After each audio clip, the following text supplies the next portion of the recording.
OpenAI's ChatGPT is Crazy. So they say. But let's be real, it comes at a cost. Welcome to my channel. So hi, I'm Omra. If this is your first time on my channel, please don't make it your last. Here on my channel, I get to do all things tech, entertainment, and art. Yeah. And today we are going to be talking about I'm just a girl, by the way. How to master ChatGPT prompt engineering, how to use ChatGPT better to get better results, better outcomes, in case you're not using it the right way. And guess what? I'll be your host for today. Stay with me.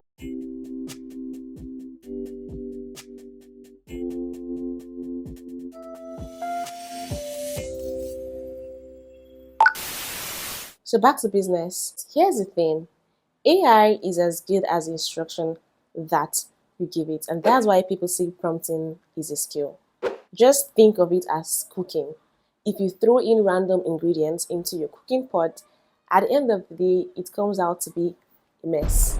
But when you portion things appropriately, you season things, you marinate things, put them in the right process, it comes out to be a masterpiece. And that's the same recipe or process to follow in order to be a better prompt engineer.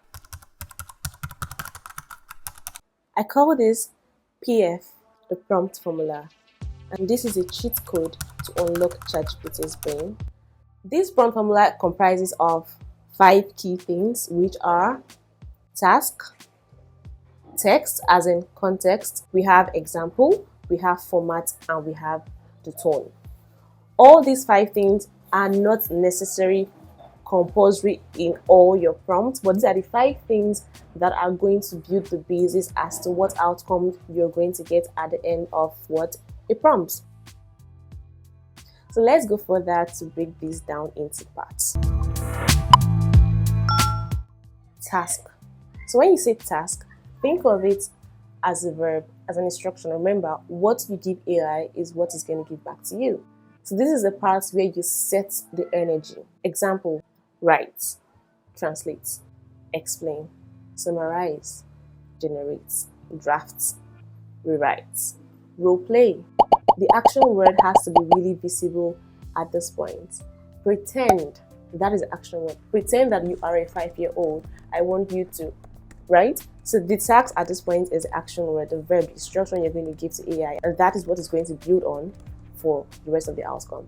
So let's take a look at what context or text means. What most people do that can be counterintuitive is giving so much context or giving so much explanation to AI. Yes, that's an error that most people might not even be aware of. So you need to figure or know where to draw the line. Again, remember, you're proceeding after task to text in order to give the AI context to what you're trying to achieve without overwhelming the model. So you need to be clear, you need to be specific, give as much clarity and leave it there. Don't try to over-explain yourself. At that point, you might just miss the point. So to find a balance, enough context or context enough to give you the desirable outcome. Look at it like a 100. If you're more than a 100, then you mess everything up. If you're less than a 100, you're not just giving AI as much information as it would want to give you a desirable outcome. The format, and this is where some people get it wrong at the end of the day, they blame AI. Remember, input, output. If you want your output to not be mere, you need to tell AI how to present your output. Okay? So don't be surprised if your output or result comes out in an essay format, while originally you would have preferred it to be in a listing format or a bullet point format. So this is very important that you give AI the exact format we want it to be. You can tell AI, give me a bullet list of pros and cons of why I should still remain in Nigeria in 2026 or 2027. You can even go further to say, use emojis, make it fun, make it engaging. Even though the result or outcome might be a harsh truth or a hard truth, I still want it to be fun. I still want to find it engaging while going through that. Another thing you can actually do to buttress your point is to copy a style that you want, put it in and tell AI that, oh, in this particular format, I want you to format my own to appear this way. Surprisingly, this is one part that most people get to miss out on, but it's a very, very crucial part, because at this point you're not just telling AI, you are showing AI what you want and how you want it. And this actually encompasses both structure, tone. It just has a bit part of everything I'm going to say, or everything I've said so far, right? So this involves you copying something how you want yours to look like, and then you paste and tell AI that, oh, based on this information I've given to you, based on this structure, based on this format, based on this tone, I want you to also give me an outcome that resembles this or that mimics this. Tone. This is the fun part of it, where you can actually shine. This is your vibe right now. You get to tell ChatGPT how you want it to sound. Do you want casual? You want professional? You want it to be witty? You want it to sound like a Gen Z or a millennial? Anyhow you want to sound. This is the part where you tell ChatGPT, oh, I want you to make sure that I sound like this, or the outcome sounds like this. And the good thing is that if you have been interacting with ChatGPT more often, right, and ChatGPT understands your way of your personal tone, you fed it enough knowledge that it understands how you speak, you can say, oh, write this in my tone, write this in a way that I would have written it.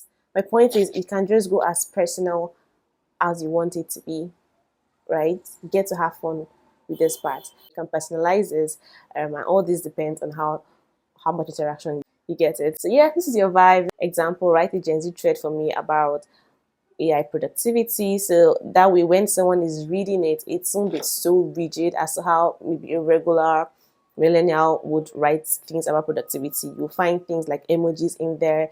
You'll find things like are witty. You find inside jokes. Before I close the curtains, there is something I also want to share with you, which I call the reverse thinking. In as much as I've thrown a lot of gems out here explaining how you can have a better prompt, there are some persons that might still find it difficult or struggle to have these prompts and follow the steps, the basic steps to get better outcomes. And this is what you can do. You can do the reverse thinking. I do this a lot because sometimes I don't have the patience to prompt properly. I could just give ChatGPT what I want to do, explain to it, oh, I want this, I want that. But in order to get the perfect result, I want you to show me or write to me a prompt that I can impute to get what I want. Does that make sense? So I am telling ChatGPT to tell me what to tell it to get a better result. Hmm. Hmm. Yeah, I do that. So this way, articulating your end goal, you're articulating what you want, but you're telling AI to please help you break down what particular prompts you should feed in to get this particular result. Does that make sense? Absolutely. So there you have it. But remember, AI is not about replacing creativity, but amplifying it. And if you found this video helpful, don't forget to smash the like button. Don't forget to like. Give me a thumbs up. Don't forget to comment. Let me know in the comment section. I look forward to reading from you all, and share this video with everybody. Until next time, I'm Omar. Keep creating, keep experimenting, and I'll see you in my next video. We say goodbye today in order to see you all come next week. Bye, guys.